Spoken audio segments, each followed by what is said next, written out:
My PhD dad, he says, what do you think I am, made of money? I can't afford that. And my rich dad would say, that's why he's poor.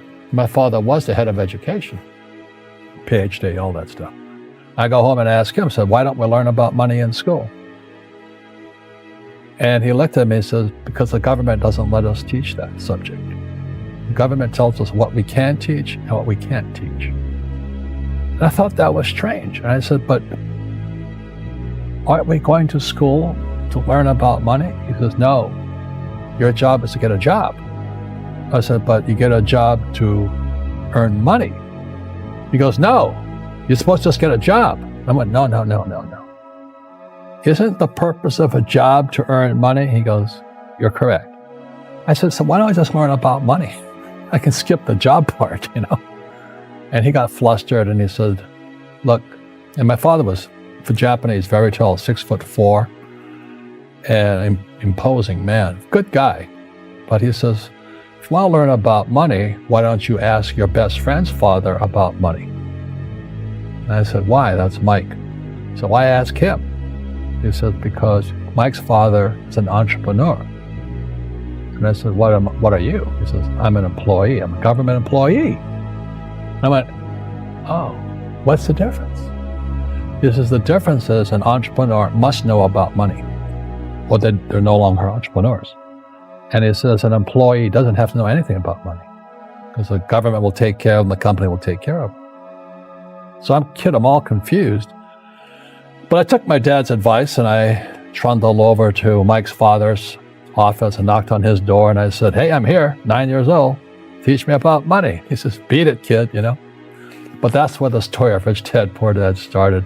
And finally, through persistence, my rich dad started teaching me about money on one condition. And that condition was he would never pay me. He says, the moment I pay you, you think like an employee. He says, that's the trap. Entrepreneurs work for free. And now I'm 9 years old, my head's going cracking in half. He says, you never want a paycheck. You understand that, kid? I said, okay, I got it. And he says, well, how do I make money? He says, that's what entrepreneurs figure out. It's like a cat, you know, which comes first, a cat or the cat chasing its tail. And I said, so how do I learn about money? So he would just break out a Monopoly game board. So I would work for free. I'd pick up cigarette butts and he had hotels and restaurants and I would clean and do menial tasks. And as I got older, I started getting into office work and marketing and accounting. And I was an apprentice basically, but I always worked for free. And he would teach me about money. But the way he taught me about money was playing Monopoly. And finally one day I got upset. I said, well, when are you going to teach me about money? He says, what do you think we're doing? We're playing Monopoly. He goes, no. What do you think we're doing? We're playing Monopoly. He says, what do you think we're doing? So I don't know. I'm teaching you about money. And then that's when, you have one greenhouse. He says, there's many formulas for great success in money. There's thousands of them. But one of the best ones found on the game of Monopoly. Still is today. 4 greenhouses, 1 red hotel. I said, what? He says, one of the greatest ways to acquire great wealth is playing Monopoly in real life. 4 greenhouses, 1 red hotel. Well, is that all there is? He goes, that's it. And he says, what do you think I'm doing? And I went, I don't know. So then he took me out and he showed me his greenhouses. And 10 years later, when I was 19, I was now in school in New York, and I come back to Hawaii, and Rich Dad had bought the biggest piece of land smack dab in the middle of Waikiki Beach. And when you go to Waikiki Beach today, you'll see the Hyatt Regency Hotel. That was his hotel. Just like the game of Monopoly. Just like the game of Monopoly. Acquired assets and they became bigger assets. He just kept what's called an assemblage, because that property wasn't that big at that time. So he had to buy out all the small guys. Because Waikiki was a little dirt water little town. So he'd buy out this shop owner and buy that shop owner. And it took him a while, but he finally assembled this large piece of property. And then he and Hyatt put up this giant hotel. And it just sold for $800 million.